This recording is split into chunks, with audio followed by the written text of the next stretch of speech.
என்று நினைத்தாலும் ஏதோ ஒரு சாதியும் மதமும் வந்து உங்களை வந்து துரத்திக்கிட்டே தான் இருக்கும். இப்ப என்னுடைய சர்டிபிகேட்ல எனக்கு வந்து முஸ்லீம்னு இருக்கு.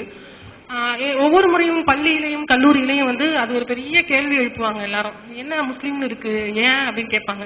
நான் எங்க ஃபேமிலி ஹிஸ்டரி எல்லாமே அவங்களுக்கு நான் சொல்லணும். இதுக்கு சொன்ன பிறகு அப்படியா சரி சரி அப்படின்ட்டு அப்புறம் நீங்க ஏன் வந்து அம்மாவோட ஏன் இந்து இதுல போட்டுக்கல, எதுக்கு முஸ்லீம்னு போட்டுக்கிறீங்க அப்படின்லாம் கேள்விகள் கேட்பாங்க.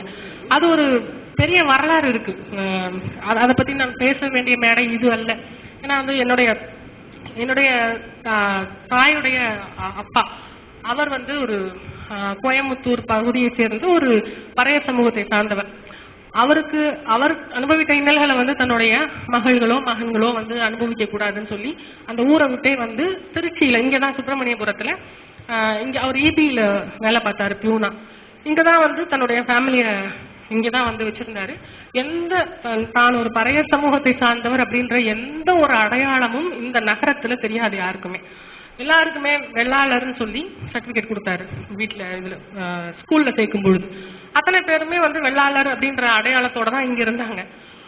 எங்க அம்மா என்கிட்ட கூட சொன்னது கிடையாது அவங்க ஒரு பறைய சமூகத்தை சார்ந்தவங்க அப்படின்னு. எனக்கு எங்க வீட்டுல வந்து எங்க அப்பா சின்ன வயசுல இருந்தே வந்து ஒரு பெரியாரிஸ்டாக இருந்ததுனால, அப்புறம் நாகப்பட்டினம் போன பிறகு அங்க பெரியார் இயக்கங்கள் பெரிதாக இல்லை, அதனால அவங்க வந்து இடதுசாரி இயக்கத்துல சேர்ந்து வேலை செஞ்சாங்க.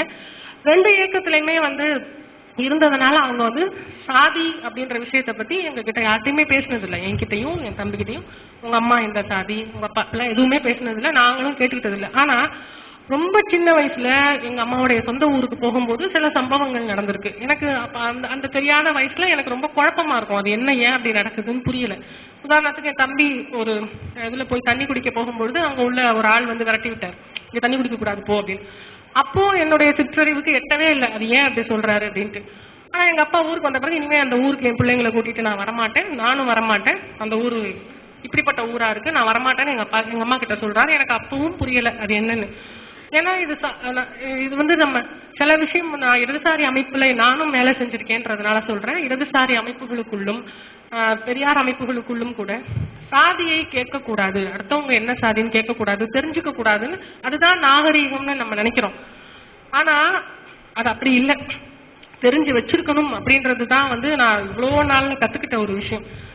ஏன்னா யார் என்ன சாதின்னு நான் அதுக்காக வந்து நோண்டி நீங்க என்ன சாதின்னு கேட்கணும் அப்படின்னு நான் சொல்லல. அப்படி கேட்கறது அநாகரிகம் தான். ஆனா ஒருத்தர் நம்ம கிட்ட நம்மள வேற மாதிரி நடத்துறான்னா இவன் ஏன் நம்மள இப்படி நடத்துறான் அப்படின்னு நம்ம யோசிக்கணும் இல்லையா?